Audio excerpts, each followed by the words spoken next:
All right, welcome back to The Breakdown. Again, our guest, Mayor Brian K. Barnett from Rochester Hills.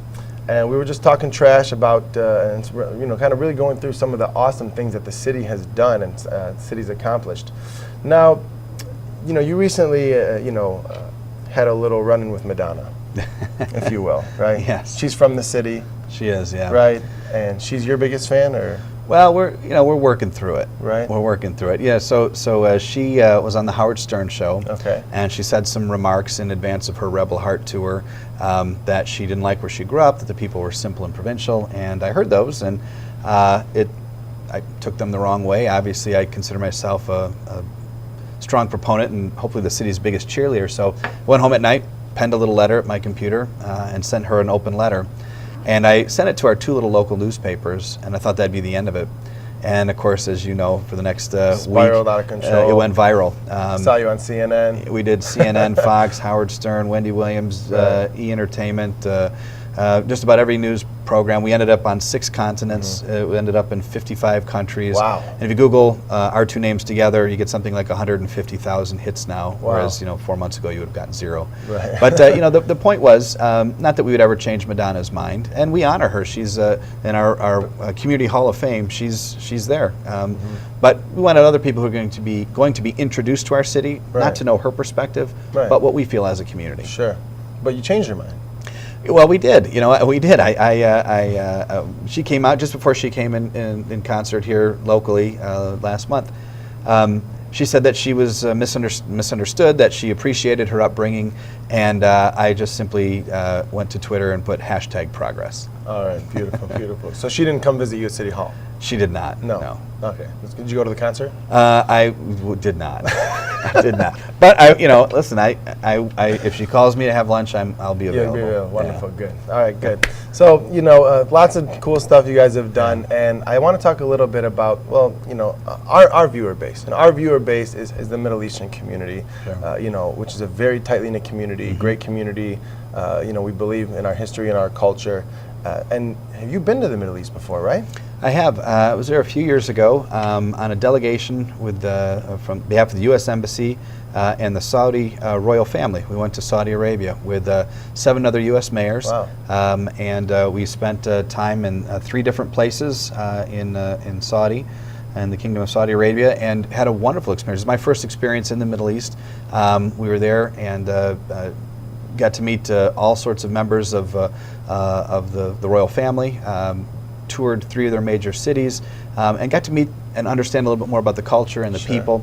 The purpose of the trip, I think, was to find more ways for the 2 countries to do business together. Sure. I believe I was picked because, being the only mayor from Michigan, it was largely because the kingdom was interested in doing more related to auto industry. They wanted to do more in auto sales and auto trade and things of that nature. And so I sort of represented, I think, that aspect of the mission. Sure. But what an outstanding experience to get to meet some incredibly passionate people, Right. and to learn more about the culture and the community. And I understand clearly why family is so important, and the entrepreneurial spirit that so many folks have. I see where that comes from, and how such pride. It was really a wonderful time. Beautiful, beautiful. And speaking of family, you have a beautiful wife, 2 beautiful boys, and I can clearly see from our friendship, I know what kind of a dad you are and what kind of husband you are. How important is it for you to make that time for the family with running through these hoops, if you will, of running as a write-in? And we're going to talk about that in a second. Yeah, well, being a mayor is a very challenging job. There are lots of great aspects that people think, wow, it must be fantastic all the time. It's a great job. I really, truly love it. But there are certainly some sacrifices you make, because there isn't a time that our family isn't out together at a restaurant or grocery shopping, or people don't come up and say, hey, Mr. Mayor, I don't mean to bother you, but when is this road going to get completed, or what's coming in at this? I heard that this restaurant was coming, and you always want to be respectful and respond, Sure. or people want to take a picture or Sure. have you do something with them. And my family understands that. They're great about it, but we try to carve out special times. My kids probably get to stay up later than most because my work schedule has me out at a lot of events, and so they get to stay up, so I get to spend time with them. And they come to a lot of cool events. They've met the president, they've met the governor, they've gotten to do some things that maybe some other kids haven't, because we try to make sure we bring them through the whole process. So the whole family goes with you through this this progress, you know. And I bet the boys aren't too upset about having to go to bed later. No, I think they kind of probably skew. There's probably some other parents in the class like, what, the Barnetts let them stay up how late? But it's just the way we run our lives, and my kids are they're pretty cool. One of my sons, if you asked him, he would say I'm a conservative Republican, and the other one would say I'm a liberal Democrat. They just like to argue and fight, and we have a good time with it, and maybe that makes us a little bit different.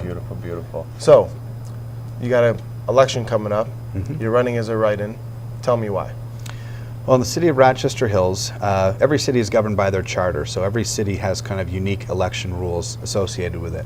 And in Rochester Hills, perhaps one of the most unique, a mayor or a council member can serve 2 consecutive terms. They can serve a 3rd term, but the only way they can do that is if they run as a write-in. So we don't have traditional term limits. And hopefully, when we're successful on November 3rd, I would then be back on the ballot for 2 terms. So for this particular term, because I've served for 2 consecutive terms, I have to run as a write-in candidate, which means when a Rochester Hills resident goes to vote, they'll see 2 names on the ballot. They won't be mine. Underneath will be a blank line and a blank circle. And a resident will have to do 2 things, fill in the circle and write in my name. It's similar to the way Mayor Duggan was elected in Detroit. Beautiful, beautiful. And we're going to play a short video for you on how to write in Mayor Brian Barnett in just a moment. Hi, I'm Brian Barnett. And now that absentee ballots are out on the street, we've been getting lots of questions about how you actually fill out an absentee ballot to have your vote count for me. So we thought we'd make a quick video to show you just how simple it is. On your absentee ballot, locate the section that says Mayor, vote for no more than 1. Underneath the Mayor heading, you'll see 2 names. Underneath those 2 names, you'll see a blank line and a blank circle. Fill in my name, B-R-Y-A-N-B-A-R-N-E-T-T, in the blank line, and fill in that circle. 2 easy steps. Write it in, fill it in to make your vote count for Brian Barnett and to keep these great things going in Rochester Hills. And thank you so much for your support.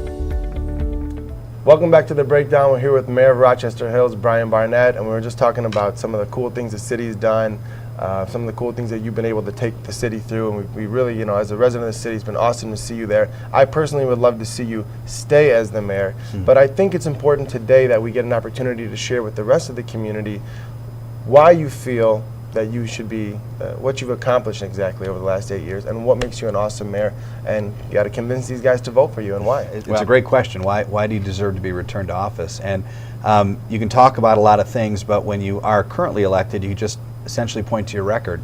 And some of the things we started talking about on the breakdown earlier, about the fact that we're one of the top 10 places to live in America. We're the safest city in Michigan. We have the 2nd lowest unemployment rate in the state.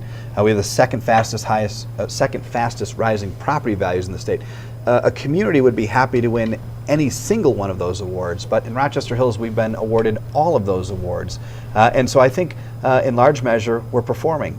Government is performing, and I think when you talk to people on the street, when you meet people, I think they're very proud to be from Rochester Hills. And so we're talking about keeping that good thing going. And that's why I'm asking for residents of Rochester Hills to do something a little bit extra when they go to vote on November 3rd, to do 2 things: to fill in the circle under Mayor of Rochester Hills and to write in my name. And I'd be so appreciative, and hopefully I'll be back to serve another 4 years in our great community. Mayor Barnett, it's been a privilege to have you on the show. You did an awesome job as mayor for the last 8 years. Me growing up there, watching the city bloom, I really think that there's no better man for the job.